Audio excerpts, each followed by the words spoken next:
down North Shore at Skegness this morning. Beautiful day, nice flat day. Got all the turbines out at sea there. First time I've been in 4 years.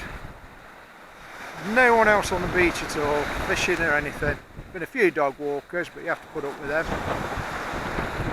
We fished 2 rods.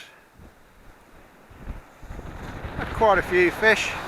Didn't film earlier a lot of this because it was pitch black when we got here, so there wouldn't have been a lot of point in showing you that. Just get an idea. Mid-December, couldn't wish for a lot more than this.